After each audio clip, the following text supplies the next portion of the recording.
Welcome in then to the latest edition of Extra Time. Craig Burley with us here in the studio and live from Belgium after his performance in his latest play. Frank Leboeuf joins us. What a busy boy you are, Frank. Oh, you know, I do my best. You know what? I'm fighting with a fly since the beginning of the show. So I guess I've been sweating a lot on stage. Yes. So I must smell bad. So I'm going to take a shower after that. How would you rate your performance today?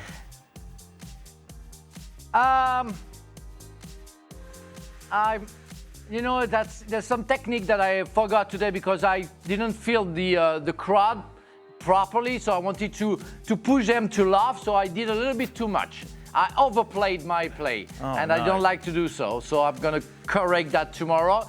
It was okay. People were laughing, but I want them to be laughing like crazy. Yes. And I pushed it too much, and I tried to influence them. You shouldn't do that. I'm hearing more it was the crowd's fault, not Frank. Is that what you're getting from that statement?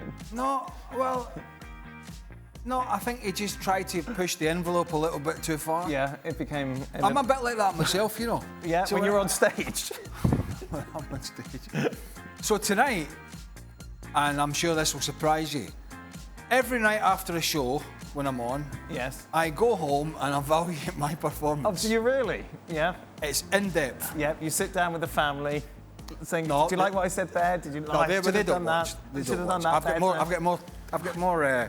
I get more out of sitting down with the three dogs. Well, but it's very important to do so. Yes, I'm sure. Frank, give us the basic storyline of the play. Oh, for God's sake! I want to know. Oh, it's a guy. He thinks that the IRS. He thinks that a friend of him is got him an escort girl, and in fact, it's the girl from the IRS coming to see it. You know, the kind of money that he didn't declare and didn't pay his tax. So he talks badly to the girl. I'm that guy. Mix it up with the real girl working for the government. So wow. It's really funny. And somebody comes to kill me, and the guy is looking for me to kill me. At the same time, he's pretending. The girl asked him to pretend that he's gay because I'm supposedly hiding money. So it's a big crazy thing until the escort girl comes, the real one, and it's a big mess. And this is based on real life circumstances that you live through, Frank. Not at all. Right. I'm glad I asked. Following Rio Ferdinand's comments that he'd be worth 170 million in today's market, do you agree? And how much would you and some players you played with be worth in today's market? Well, if we think of... Well, I don't think it's fair to be talking about yourself like that, to be quite frank. Well, maybe he was asked. Oh, he was a good player, so he... You think someone like Stevie in today's market would be worth a lot, wouldn't he? That versatility at the back. Stevie would be raking it in. How much did you go through when you went Celtic Derby? That must have been your biggest move. Yeah, 2.5 Chelsea to a million to Celtic. Yeah. And 3 million to Derby. Right. So probably in the realms, what, 40, 50 in today's market? Around that time, I think 94, 95, Roy Keane went for about 3.5. There just wasn't... Anything over 5 or 6 then was like, holy hell. Yes. If somebody went... I can't remember anybody going for like close to 10 million at that point. But yeah, that didn't seem... Ferdinand was a big money signing, obviously, when he went to United, wasn't he? That was probably the most... That probably broke the record at the time. Yeah, but that wasn't in the 90s. Yeah, well, yeah, that was later. Or it might have been, actually, I don't know. But, well, I'm sure. Because I remember playing West Ham, and Rio Ferdinand played, and Frank Lampard played, and I was at Derby at the time. We played at Pride Park. They were kids. Right. Literally baby-faced kids, and I think Harry Redknapp had just put them into the side. So that's kind of, I'm going to say, 2000, the year 2000. Okay. So sometime after that, yeah. It started to snowball. Yeah, then the money got big. Go on, Frank. Yes, yeah, we played against. I remember playing against Rio Ferdinand when he was at West Ham and Frank Lampard, and they only signed one for Chelsea and the other one for Manchester United when in the early 2000. But before it was different time. I remember signing for Chelsea, and I was the record signing for 2.5 million until 15 days after Roberto Di Matteo signed for 4.9. Wow. And one of the biggest signing was Chris Sutton for 15 million. That was huge. Yeah. That was huge. Made the last page of every tabloid. We're so far away. So saying that, yes, I think Rio Ferdinand may be worth that price. Because he was an outstanding player and one of the best defender in the world.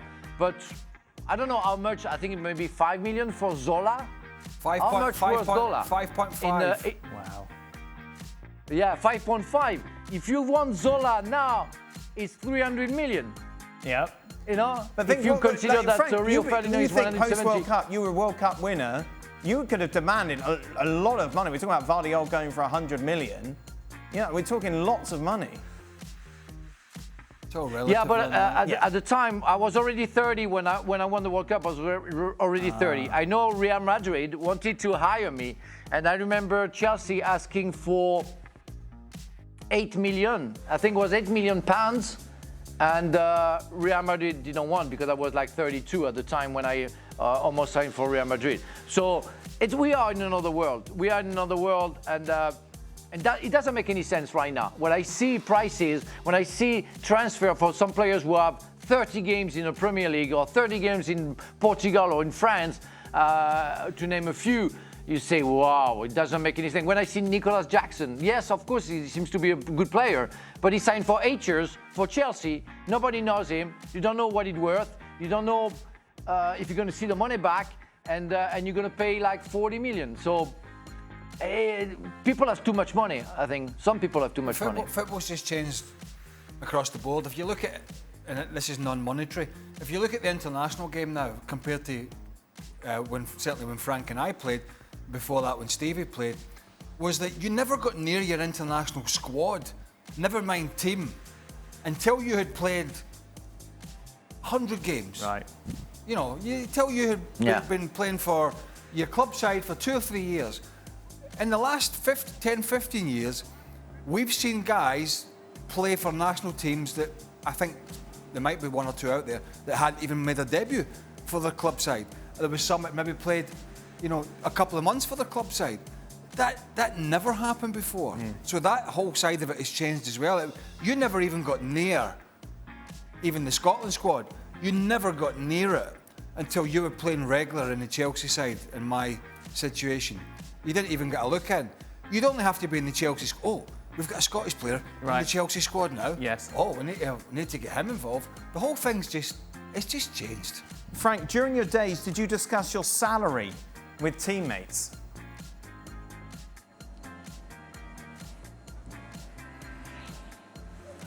Well, they never told me. Some close teammate that I had, especially in Strasbourg, let's say, I discussed. But yeah, when Marcel Desailly came or Didier Deschamps came, we talked about it.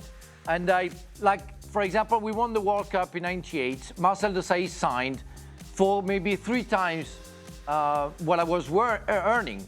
So I went to see the manager, Colin Hutchinson. I said, well, I don't know, I'm not Marcel Desailly. I don't have his background and everything, but I'm sorry, I'm champion of the world. I consider that I shouldn't earn 3 times less than him.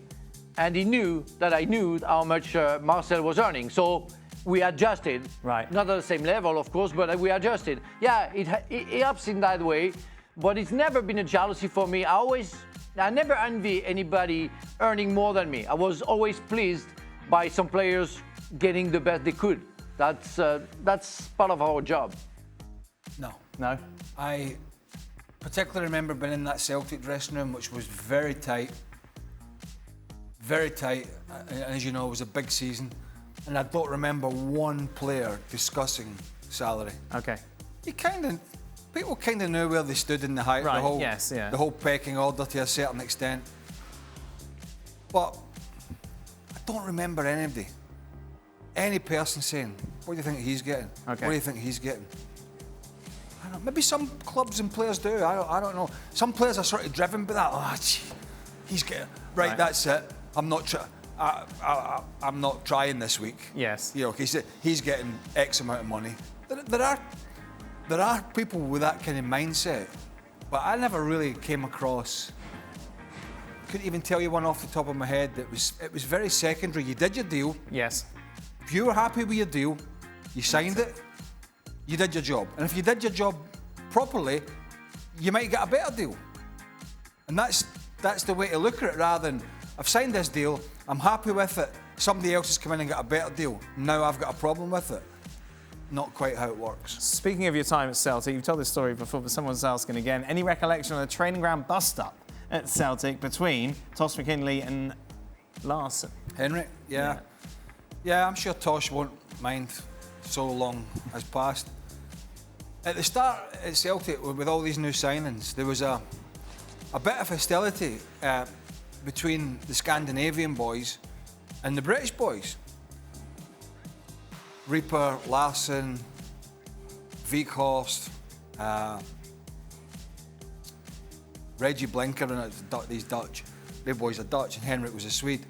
And it wasn't bad, but there was a little angst in training, and then it never lasted long. And then Tosh and Henrik went for a challenge one day in training, and it was just 4 or 5 days before the biggest game of the season, the first Old Firm game of the season at Ibrox, and they were on the floor, and it got a bit. The two of them had, I don't know, there was something happened, and Henrik got up, and Tosh thought Henrik was going to go for him. Okay. And he went for Henrik first. Unfortunately, Henrik got a bit of a bad nose, and he broke his nose. I don't know if it was broken, but it was like, yeah, I mean, it was in bad shape, and his eyes were all black. And of course, this is just before the Old Firm game, and you couldn't really see into the training ground. There was a few little Glaswegian boys on the fence watching training, right? And as soon as that happened, it was on the radio, and of course, it was all over the papers. And I think Tosh was worried that Celtic were going to terminate his contract. But ironically, after that, the guys just all came together, and there was a great rapport between the players. And actually, Tosh and Henrik got on, to my knowledge and memory, got on really well. Okay. After that, towards the end, I got on. There was no problems. Right. No problems, and I think Henrik. I'm not putting words in his mouth. I think he just accepted the scenario and he put it behind him. Tosh moved on. He didn't play much after that because Wim Jansen wasn't particularly happy because Henrik was his boy. Sure. Brought him in for Feyenoord. But I've seen fights in training. Most of them get broken up. This one was just a bit nasty because it was like a bang in the nose. Yeah. I don't like to see it, but it and Tosh is not a bad guy. Right. At all. Sometimes you just react, don't you? But the thing is, I think what made it worse, it was because it was 3 or 4 days ahead of the biggest game of the season, in the biggest season for both clubs for 30 years. And so everything just, can you imagine the papers? Sure. And Henrik, of course, he couldn't hide it because he had a big red nose and 2 big black eyes under him. And it was quite a big beak he had as well, old Henrik. Right, okay. But yeah, it's that one's public knowledge for sure. Frank, how do you feel that the American owners of Chelsea are buying your former club Strasboug? You happy? I'm very happy. I'm very moved. I know the chairman, Mark Keller, is one of my former teammates. Used to play for West Ham as well, and I think Mark wants to sell his shares and wants maybe to become the president of the French Federation. So I know the process, and I've been told for like more than a year that Strasbourg was kind of on sale. And I'm pleased because, I mean, I come from Strasbourg signing for Chelsea, so I feel like a kind of a link or maybe a bridge to those two clubs that I really love and cheer. And Strasbourg is a fantastic city, fantastic club. They are renovating the stadium, and to know that it could be something useful for for both clubs to be linked together is, yeah, I love it. I love it because those two clubs are the clubs that I played the most for, 5.5 years for Strasboug and 5 years for Chelsea. And they are white, blue and white too, and the fans are great. So I'm the ambassador of those two clubs, and I'm proud of it. Yeah, well, I think I'd never had an issue with it when it said American Honours until it said the American Honours of Chelsea. There you go. Which is slightly, I think, slightly adds a little bit more flavour to it at the moment in terms of make it interesting. How they've so far run that particular ship. Yes. I just want to remind everyone that I do not choose these questions as we go to the next one. Frank, would you like to read this question? Frank, can you read? Can you read? Can I read? I got into. How you became the best? No, you've got to read it out loud, Frank. Can I read out loud this question? Dan. Yes. Please, my dear, tell us how you got into journalism and commentating, and how you became the best in this business. Did you send yourself the question or what? I did not send myself the question. Well, the question's that bad today. Wow. Wow. Go on, so how did you become the best? How did you become the best? Well, I work with the best, you see. That's what it is. Everybody else brings out the best in me when I work with the likes of Frank Leboeuf and Craig Burley every day. Tell us how you get into journalism. Well, Craig, I was a young boy and I always wanted to be a footballer. Didn't you work in the bookies? Yeah, I worked in the bookies. You worked in the bookmakers? Yeah, I worked in the bookies. So how did you go from the bookmakers? Why am I even asking you this? Well, there you go. See? 13 years we've been together, you never asked these questions. Is that how long it is? Well, maybe. Well, no, it's not. No, when you were in England, yeah, that's true. Was it 10 years? When I used to do it from England, I was... 10 years we've been here? Once a month. No, like anyone, I wanted to be a footballer. I wasn't good enough, so therefore, right, the next best thing I could do is work in the media industry covering it. And that's how it went. And now look at me. Do you feel frustrated? Do you feel frustrated about the fact that you couldn't be a football player and you had to choose journalism? Yeah, I think so. I think everybody, Yeah. everybody wants to be a footballer, don't they? Pretty much, who's in this industry, who isn't a footballer. So are you kind of resentful towards some players who I'm not resentful. who've been football player and you're not? No, I'm not resentful. I see where you're going. I don't like this line of questioning, Frank. No, I'm just privileged and happy that I get to work in an industry which I love so much. Oh, get me there. Do they have sick bags under the seat, the same as an aircraft? Let me pull my parachute. Craig and Frank, do you have any teammates that were as sensitive about their height as Dan is? You're not sensitive about your height. No. Because there's others in this organisation who are challenged. Sebi's a little more... That's what they did to me, Frank, a couple of days ago. Stevie lowering his chair is quite funny, and I don't know why. Yeah. I don't have any problem, you know. I don't have any problem. You think Dennis Wise? Did Dennis Wise have a chip on his shoulder because of his height? I have to say that some small people need the compensation by being maybe aggressive to the others, but some don't need. I have my best friend is Vicente Lizarazu. I think he's a little bit smaller than you, right? But he's a monster. And the monster. Nobody will attack Lizarazu or even tease Lizarazu because they know that they can be dead like 3 minutes after. Wow. He was a European champion of Brazilian Jiu-Jitsu after his football career. He's just a monster. And I wouldn't fight with Dennis Wise. I wouldn't have fought with Dennis Wise. The guy was simply crazy. And you always have to consider somebody who is small, who doesn't take, and can be able to show you how dangerous he can be. Right. So you have to respect that. There is a saying. Is there not a saying? Small man syndrome? Yep, small man syndrome, yeah. It's angry. Yes, angry. Yeah. I feel like Sebi takes that mantle probably more than me, I would suggest. I never find Sebi kind of angry. No? I don't think you're angry, to be honest. Who is angry? Well, you're the angriest on the show. What does that mean? Somebody has to be. You're much more chilled out now with your purple pants. You look, we had this discussion when I was at the Travellers the other day. Right. And I got the weather forecast wrong. All my mates. Yeah, why were didn't you wear there. shorts? I got the weather forecast wrong. Right. So I went with these pants, and I think they were burgundy. Okay, burgundy, yeah. Yes. Or Yeah. wine. Tight, those pants. Yeah, they're slim, straight, Right.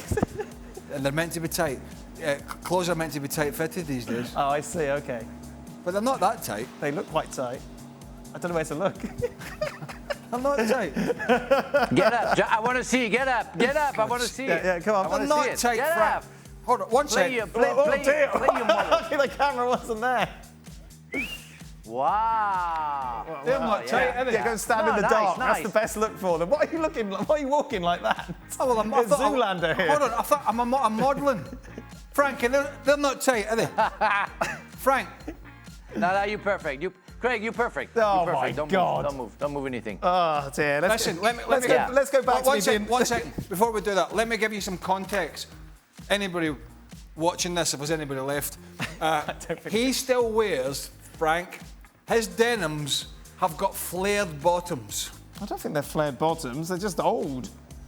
They weren't Really? flared when I first You've got got them. to get yourself down and get you the straight. They go, oh, okay, all right. We'll go shopping together, Craig. That'd be I nice. think Well, not. I think I not. mean, he's getting better. I think that'd be beautiful. Lovely. He's getting better. He normally wears shorts. You That know? flies, He's yeah, getting that better. We just saw the fly, Frank. Yeah, you see the flies? Yeah. You see the flies? He's getting crazy. I'm- I have to take a shower. How long are you in Belgium for, Frank? Another week. I go back next Sunday Wow. to France, and I'm going to celebrate. I'm really looking forward to being back to France because I'm celebrating my 10 years wedding anniversary Oh, yes. the week after. Isn't it Bastille Yeah. Day? Isn't that around start of July? Oh, no, we're in June. No, it is start of July, isn't it? Bastille Day, when's that? Yeah, it's July. Yeah. It's 8, 9, and 10th of July. There we are. Yeah. Don't forget to take some Belgium chocolate back. Oh, beautiful. Thanks for that tip. And And is it a sellout, or did you let yourself down today, Frank, and you don't think it's going to sell out for the next few days? No, it's completely packed for the 10 days that we play. Okay, No that problem. fly is getting some airtime. That is it. We are done. Yeah, that's crazy. I think Stevie would look all right in these burgundy bottoms. Highlights and analysis. Be sure to download the ESPN app, and for live streaming, premium content, and let's not forget as well, ESPN FC 7 days a week. Subscribe to ESPN Plus.